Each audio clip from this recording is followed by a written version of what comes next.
There is about twice as much sugar in an apple as there is in a donut. But the people out there won't tell you that. They'll tell you fruit's healthy because it's natural sugar. Bullshit. Sugar is a six-sided carbon molecule, whether it comes in the form of a donut or it comes in the form of fruit. It's a six-sided carbon structure, and it's not about what enters your face, it's about what enters your bloodstream. And it's sugar that enters your bloodstream, whether it went into your mouth as a donut or as an apple. So the simple rules for eating fruit is no. No, that's what I would say to you. Don't you dare come after fruits, nature's candy.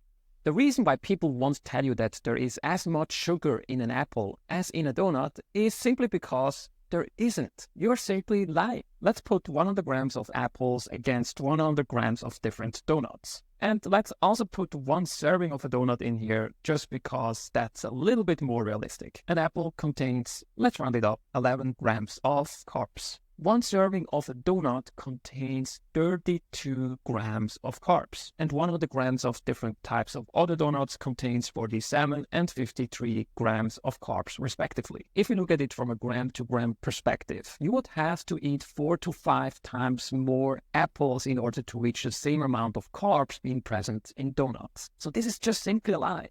But since we're here, and since I have your attention now, let's look at some human health outcomes.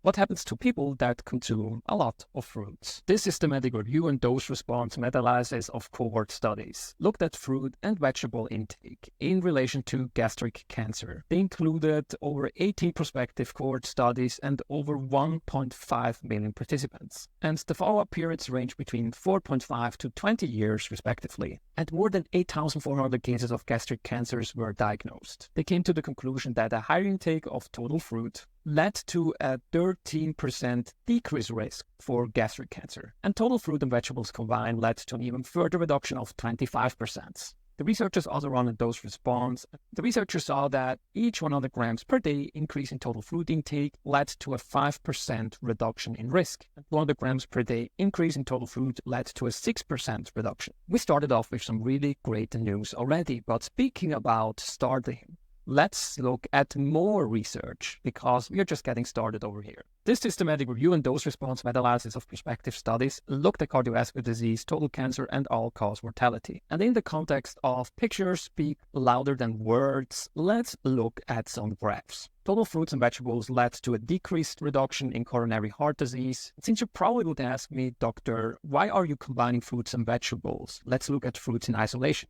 I got you. Fruits led to a decreased reduction in coronary heart disease. Fruits also led to a decreased risk for stroke. A similar case can be seen for cardiovascular disease and for total cancer, although the risk reductions here are on a smaller scale than with the other health outcomes. But still, a reduction is a reduction. And fruits also seem to be associated with reducing all-cause mortality. This systematic review and dose-response meta-analysis, by the way, included 95 studies. Doctor, it seems that you're specialized in obesity and type 2 diabetes. We also actually have research on those health outcomes as well. This meta-analysis looked at increasing fruit interventions or intake and controlling body weight in children and adolescents. They included 22 trials with more than 12,600 participants. These 22 studies increased the fruit intake for roughly around 80 grams per day. So it's not even that high of a number. And we saw a small BMI reduction of about 0.27.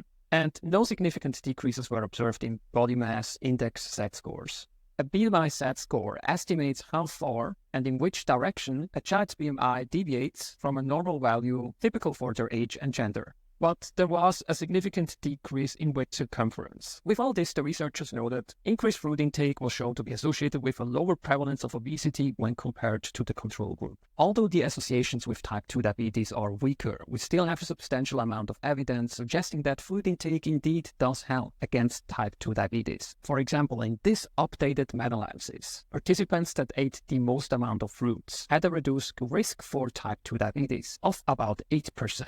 Compared to those that ate the lowest amount of fruits. They also saw that the non-linear threshold of 200 grams of fruits per day reduced the risk for type 2 diabetes by 13%. The authors also noted that these findings are consistent with the diet recommendations. Those are to eat roughly around 200 grams of fruit per day in order to prevent type 2 diabetes. Let me ask you this, doctor. What evidence do you have that a donut is the same thing as an apple? Different foods come with different nutrients, and those nutrients being present or or absent within those food items can indeed make a difference on how we absorb sugar. And also, you know damn well, as a doctor, that your body regulates blood sugar levels regardless of you eating carbs or not. When the blood sugar levels are too high, insulin gets released, and when the blood sugar levels are too low, glucagon gets released. This process happens all the time throughout the whole day. And if you just eat proteins and fats, your body will transform fats into glucose with a process called gluconeogenesis. And our body can even transform amino acids into glucose. That is how awesome our bodies are. Let's stop the spreading of misinformation or sometimes even disinformation. What are your thoughts about this topic, and how many fruits do you eat per day? Feel free to let me know in the comment section. Thanks for watching, and I'll see you during my next video.